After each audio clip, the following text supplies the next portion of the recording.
It belongs to you now. Welcome to the family, Nneka. The first time Nneka saw her wedding dress hanging in the attic, her legs almost failed her. The dress was not inside a box. It was not new. It was hanging beside 3 old bridal gowns, each one covered with clear plastic, each one carrying the name of a woman who had married into the Adeyemi family and disappeared. But what made Nneka stop breathing was the brown stain on the hem of her own dress. Before we enter the story, tell me where you are listening from in the comments. Like the video if you enjoy emotional Nigerian stories, subscribe to the channel, and share your thoughts as the story unfolds.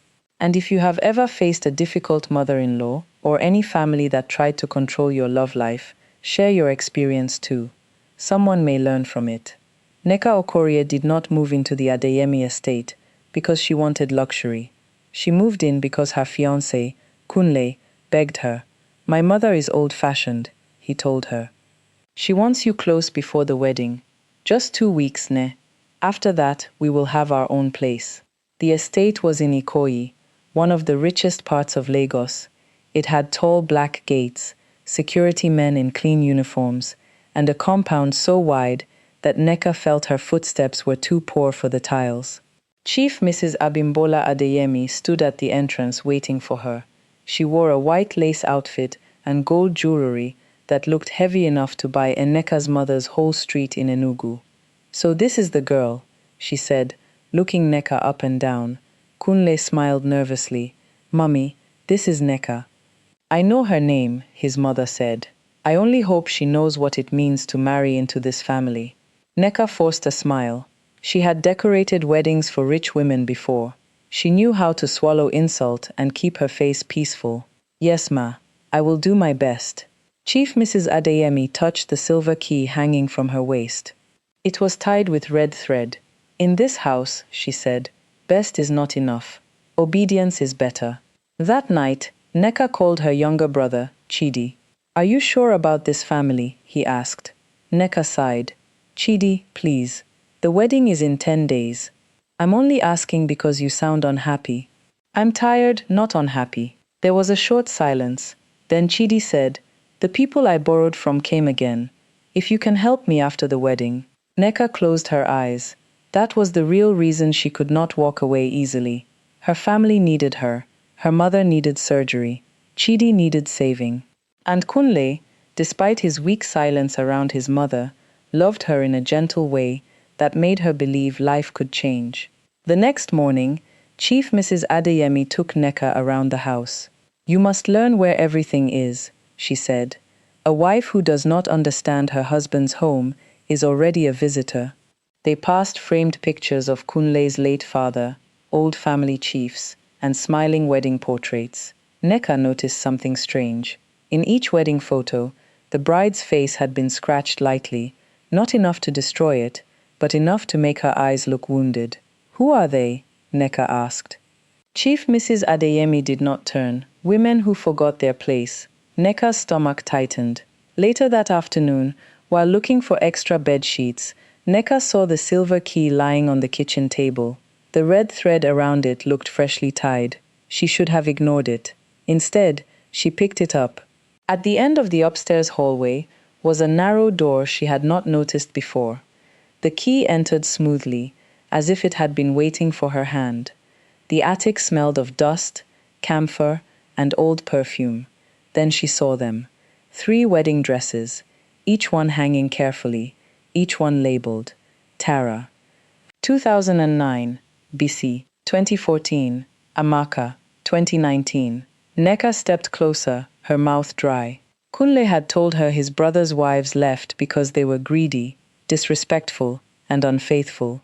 But why would their dresses be here? A sound came from behind her, soft footsteps. Nneka turned quickly, but nobody was there. Then she noticed one more dress at the far end of the attic. It was newer than the others. The lace was exactly like the one she had chosen with Kunle. Her hands shook as she lifted the label. Nneka, 2026.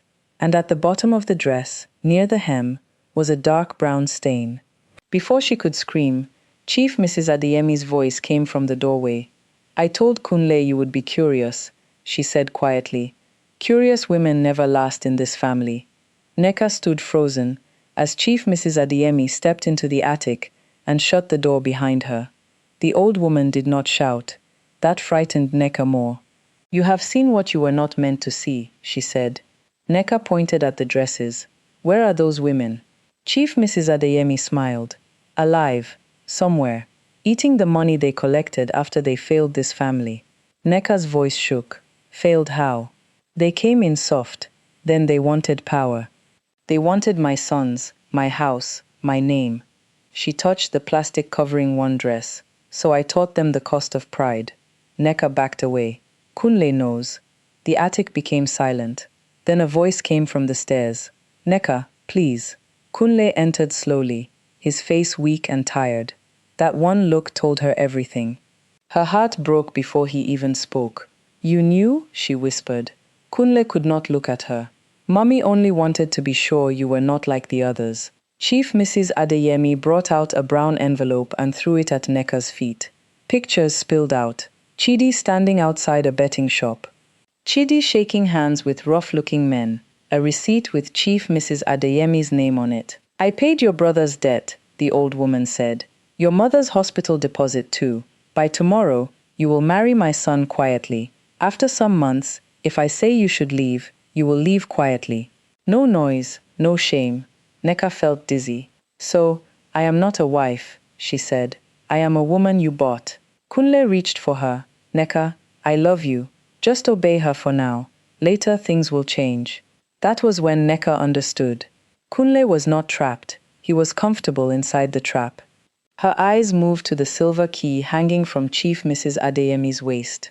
The next morning, the house was full.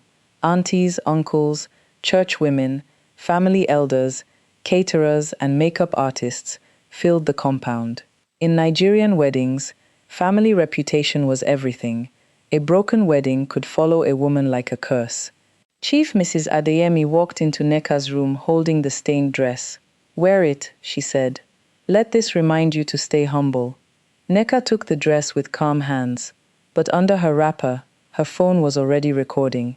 At the small family blessing before the church service, Nneka stood beside Kunle. Everyone smiled. Cameras were ready. Chief Mrs. Adeyemi sat like a queen.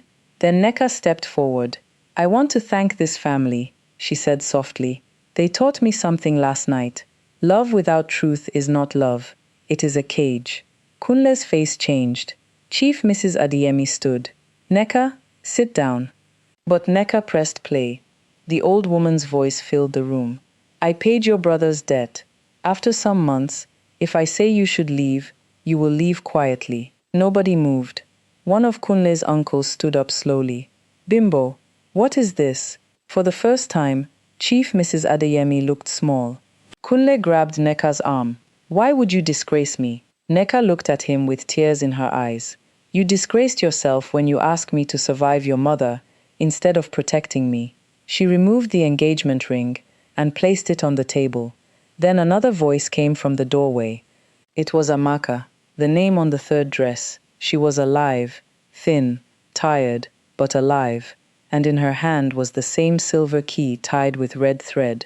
I told her to record you, Amaka said, because that was the only proof none of us had. Chief Mrs. Adeyemi sank back into her chair.